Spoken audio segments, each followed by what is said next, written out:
Rádio Rio de Janeiro passa a apresentar o programa Estudo das Obras de André Luiz. Vamos refletir sobre o livro Os Mensageiros. Produção e apresentação, Marcos Antônio e Tereza Cristina. Amigos ouvintes da emissora da Fraternidade, Rádio Rio de Janeiro, novamente estamos aqui para darmos continuidade ao estudo da obra Os Mensageiros, obra que foi ditada pelo Espírito André Luiz e que foi psicografada pelas mãos abençoadas de Francisco Cândido Xavier. Olá, caros ouvintes. Então vamos iniciar o nosso estudo de hoje. Estamos estudando o capítulo 6, Advertências Profundas.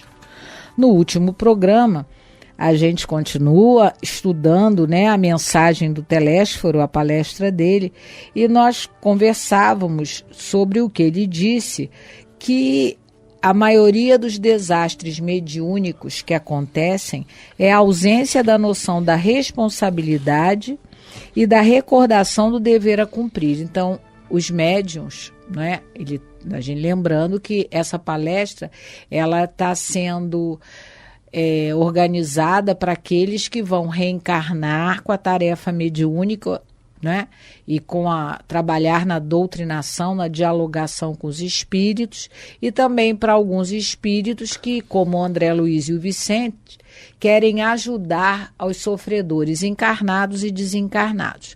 E aí o Telésforo vem dizendo que a maioria dos médiuns, eles não assumem realmente o compromisso que firmaram no mundo espiritual.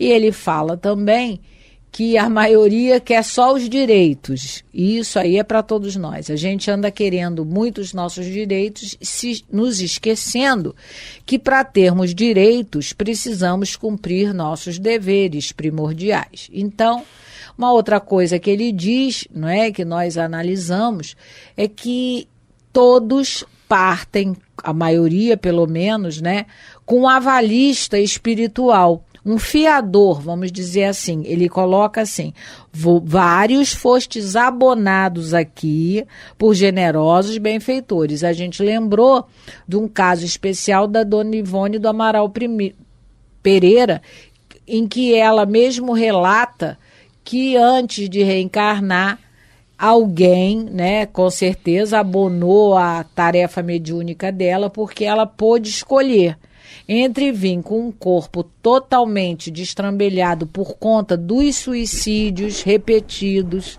cometidos por ela, ou vir com a tarefa mediúnica. Então, ela escolhe a tarefa e alguém garantiu isso. Pode deixar ela aí, que eu vou tentar ajudá-la, E, de repente, pode ter sido o doutor Bezerra, que a acompanhava, o Charles, que era um amigo espiritual, muito amigo dela. Também temos o Roberto de Canalejas, que é outro espírito, que muito assim, sintonizado com ela, uma alma muito afim da sua, que era o Roberto de Canalejas. Então, a gente não sabe quem, mas alguém abonou. E a gente comentou que todos nós também temos. O Marco até lembrou que o Divaldo conta que ele viu, o documento que ele assinou, a promissão, e algum espírito avaliou a assinatura dele, a tarefa dela. Foi isso que nós comentamos no último programa. Então, vamos continuar a partir do parágrafo 10. Eu vou até repetir um pedacinho e vamos continuar a leitura. Quantos de vós fostes abonados aqui por generosos benfeitores que buscaram auxiliar-vos, condoídos do vosso pretérito cruel? Quantos de vós partistes entusiastas, formulando enormes promessas? Entretanto, não soubestes recapitular dignamente para aprender a servir, conforme os desígnios superiores do Eterno. Então, e essa palavrinha é chave. Esse é que é o problema, a gente quer ser servido e não servir. É como diz Dr. Bezerra de Menezes, não Dr. Bezerra de Menezes, Francisco de Assis, né? Que ele fala na sua oração que é melhor que a gente ame do que ser amado, que a gente procure isso, que a gente procure servir e não ser servido.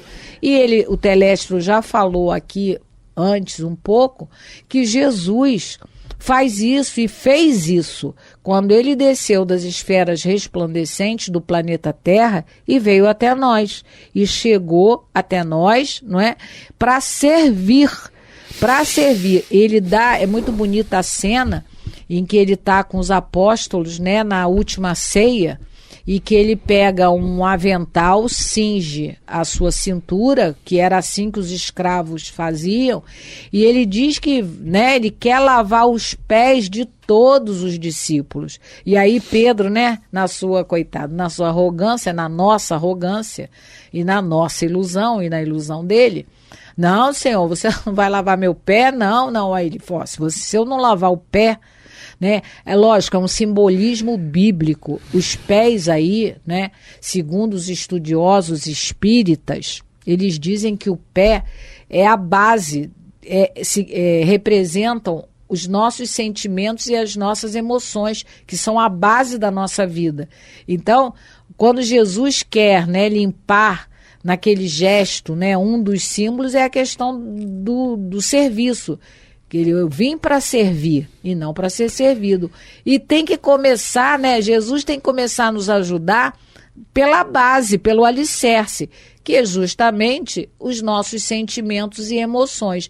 Então, ele diz aqui, né, a questão de servir. Aí o médium encarna, né, e acha que por ter a mediunidade ele tem que ser paparicado, servir. Não, eu sou médium da casa, infelizmente, no movimento espírita, pela falta do estudo, que é outro problema que o Telésforo diz, a gente às vezes vê casas espíritas que tem lugar reservado para médium sentar. O médium é o mais necessitado ali. Como a gente viu, Emmanuel diz, na sua generalidade, os médiuns são espíritos altamente comprometidos com as leis de Deus, falidos no seu compromisso social. Então, por que um lugar especial para médium? Não faz sentido. Mas o que é isso? É o resultado da falta do estudo, da falta, não é, do evangelho, de entender que o médium é aquele que encarnou para servir, porque ele estava muito endividado e ele precisava dessa ajuda a mais para poder se reabilitar perante as leis de Deus. Bom, ele continua o raciocínio quando ele falou anteriormente quantos de nós fomos abonados no plano espiritual para a vida. Logo depois ele fala assim, né? Quer dizer, abonados por alguém, como a gente já comentou sobre isso. Mas logo adiante ele fala, quantos de nós, ele fala de vós, mas eu estou colocando de nós porque é para nós, né? Quantos de nós partimos do plano espiritual entusiasmados, formulando enormes promessas. Então, essas promessas é o entusiasmo da infantilidade nossa, não é? A criança promete, eu vou fazer, mamãe, eu vou fazer, eu vou fazer, porque eu vou ganhar um presente depois. Então, a gente está focado ainda nisso. A nossa infantilidade espiritual está bem inserida no que está aqui. O Emmanuel tem uma página chamada Protestos Verbais. Está num livro, o nome do livro é Trilha de Luz. Protestos Verbais, em que ele comenta uma passagem do Evangelho, no Evangelho de Marcos, capítulo 14, em que é dito assim no Evangelho, mas ele disse com mais veemência, ainda que me seja necessário morrer contigo, de modo nenhum te negarei. E da mesma maneira diziam todos também. Então, é a promessa que Pedro fez, olha, vou morrer contigo. E todo mundo prometeu que ia estar com Jesus.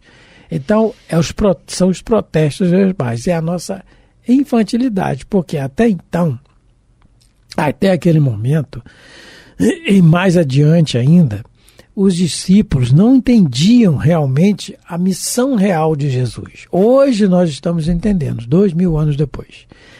Recalcitrando, teimando, mas agora ele está começando a entender. porque eles não entendiam.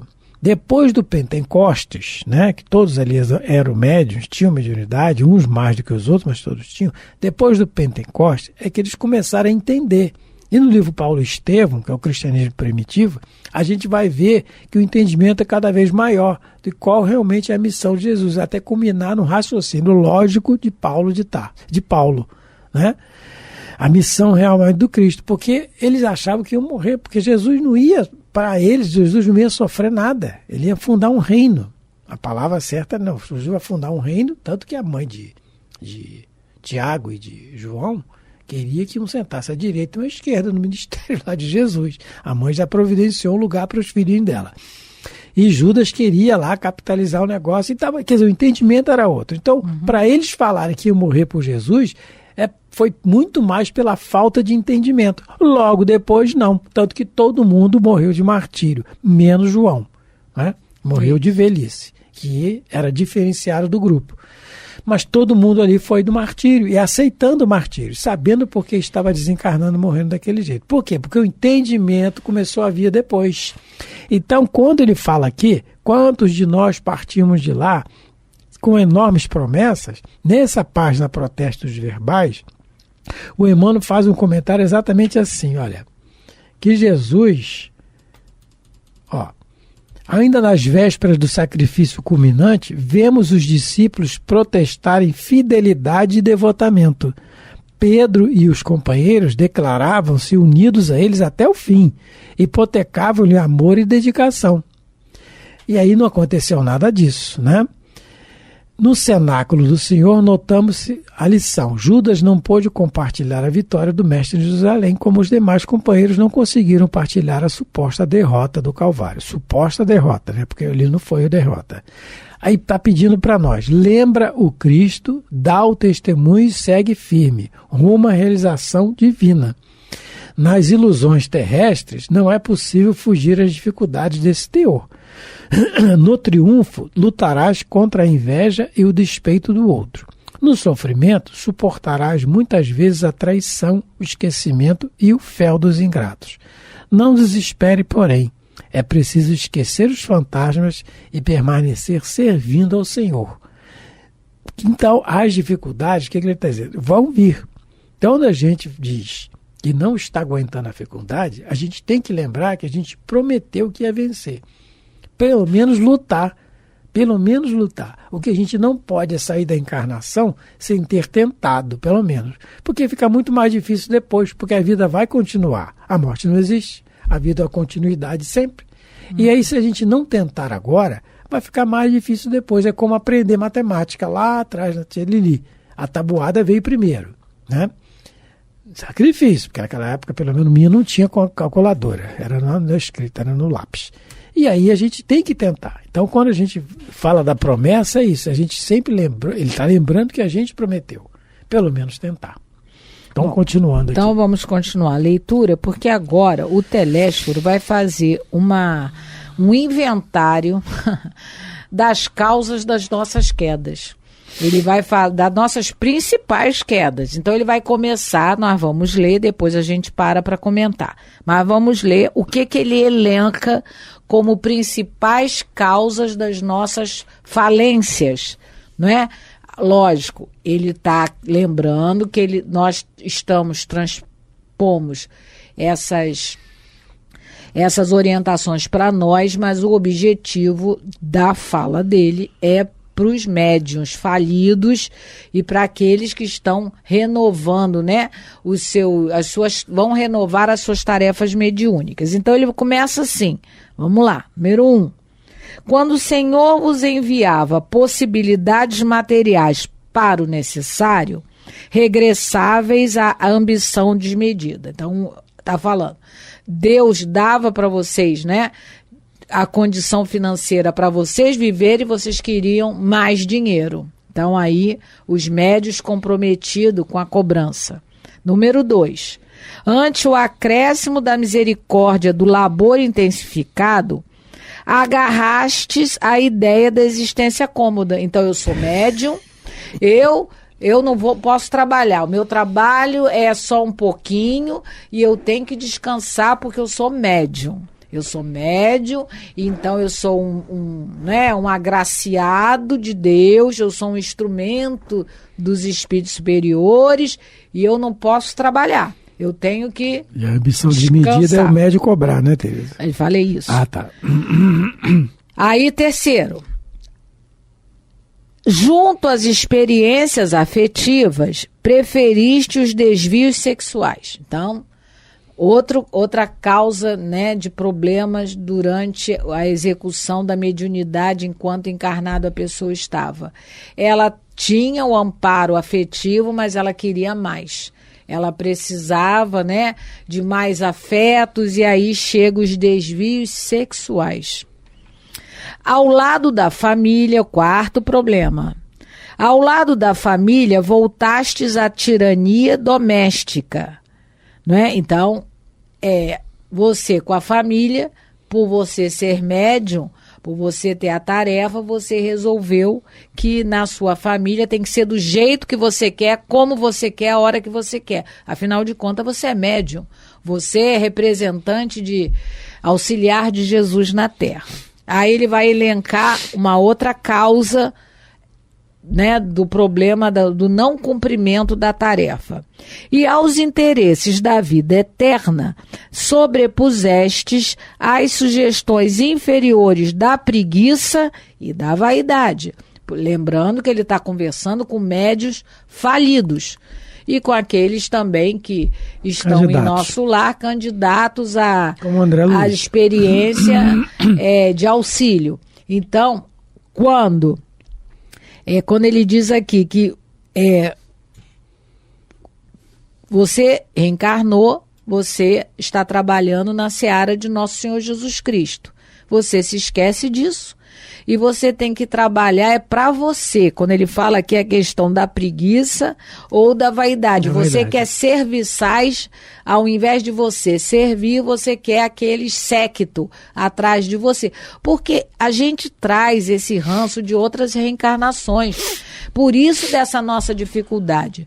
A gente criou hábitos, porque olha só, é Jesus que há 2000 anos vem modificar a questão do trabalho na terra, porque trabalhar na terra sempre foi para escravo, principalmente nas regiões, nas civilizações ocidentais. O oriental nem tanto, mas o ocidental, a não ser o indiano, né? Mas o ocidental, trabalhar era para escravos.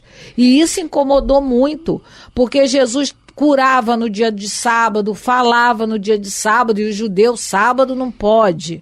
E, com certeza, os doutores lá da lei, os sacerdotes, eles ganhavam remuneração, como até hoje alguns representantes religiosos também recebem para ministrar a palavra de Deus, é o entendimento de cada um.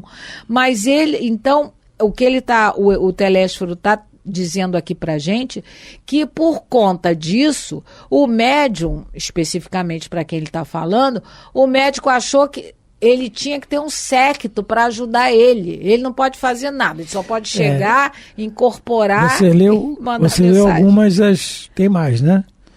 E vai falar mais, tem mais. Não, nós elencamos aqui essas 5. Então, né? Dentro dessas 5, já dá pra gente, eu lembro, que dentro foi dessas 5. Preguiça. Isso, dentro dessas 5 aí, a gente coloca uma situação que é muito assim, porque os espíritos, eles vão na sutileza, os espíritos inferiores, eles vão na sutileza tentando nos influenciar. E na questão da mediunidade, eu lembro do Raul Teixeira. Quando ele fala, numa palestra antiga, quando ele começa na sua missão, na sua tarefa mediúnica, ele começou a receber muitos elogios. E aí ele ficava incomodado com isso. Já tinha um grande... O Raul sempre foi muito estudioso, né? Raul Teixeira, um médium de Niterói. Tem várias palestras dele no YouTube. E aí ele sempre foi muito estudioso, e estudioso que ele tinha consciência de que o elogio não tinha que ser para ele, né? Ele era apenas um medianeiro. E aí ele ficava incomodado com isso, até que o guia dele, Camilo, falou assim: meu filho, toda vez, não se incomode não para não atrapalhar a sua tarefa. Toda vez que te elogiarem, manda um doc, naquela época não tinha Pix, era doc. Manda um doc para Jesus. É ele que é o responsável por tudo. O elogio é tudo para ele. Agora, quando te criticarem, quando houver crítica, aí você mata no peito e fala, é para mim. Exercita isso. Agradece, tudo, mas mentalmente joga o elogio para elogio. Não seja mal educado dizer para a pessoa que não quer elogio. Não é isso, seria falta de educação. Mas é isso que a gente tem que fazer. Porque isso, se a gente começar a aceitar os elogios para nós, vai começar a nossa presunção.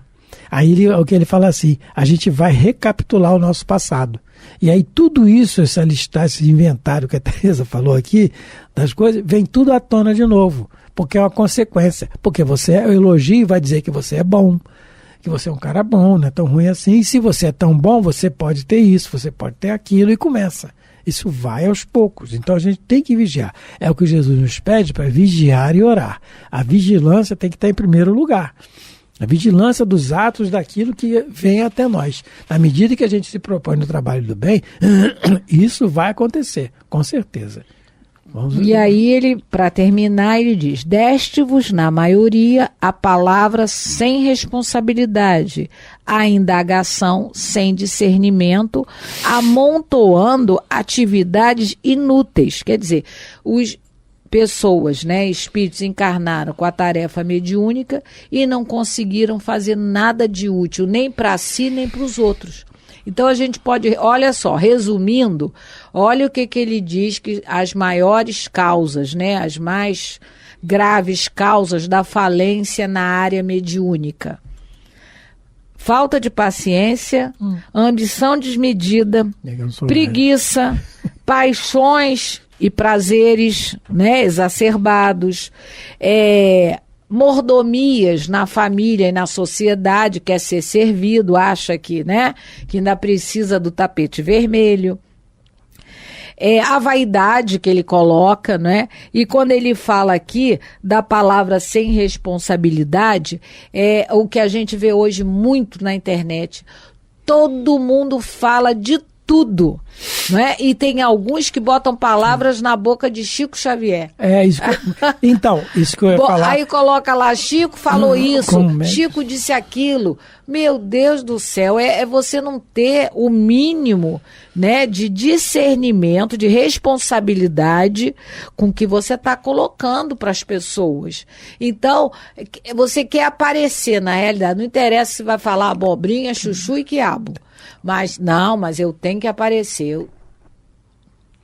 Eu terminando o parágrafo, Bom, vamos terminar a leitura, mas depois, no próximo programa, nós vamos continuar daí. E aí ele diz: como médiuns, muitos de vós preferíeis a inconsciência de vós mesmos, como doutrinadores, formuláveis conceitos para exportação, jamais para uso próprio. Mas nós estamos chegando Se tiver alguma dúvida sobre o comportamento da mediunidade, é só ver a vida do Chico. O que a gente deve fazer. Isso. Nós estamos chegando ao final do programa. E aí, no próximo programa, nós vamos ainda conversar um pouquinho sobre essa questão, da nossa inconsciência e da gente, quando vem com a tarefa de dialogador, tem fala para exportação. É muito interessante que esse Telésforo é aquela história antiga. Faz o que eu falo, mas não faço o que eu faço. Então só tem que cair, porque a fala tem que ter embasamento na vivência. Não é só falar, você tem que viver. Então é como Jesus diz, toda árvore boa produz bom fruto. Então a gente analisa o fruto, a árvore pelo fruto que ela está dando. Terminamos mais um programa, agradecendo a todos, lembrando que hoje nós estudamos o capítulo 6 do livro Os Mensageiros. Muito obrigado a todos pela atenção, pelo carinho. Fique com Deus. Deus abençoe vossas vidas e vossos lares. Você ouviu pela Rádio Rio de Janeiro o programa Estudo das Obras de André Luiz, com o livro Os Mensageiros. Produção e apresentação Marcos Antônio e Tereza Cristina.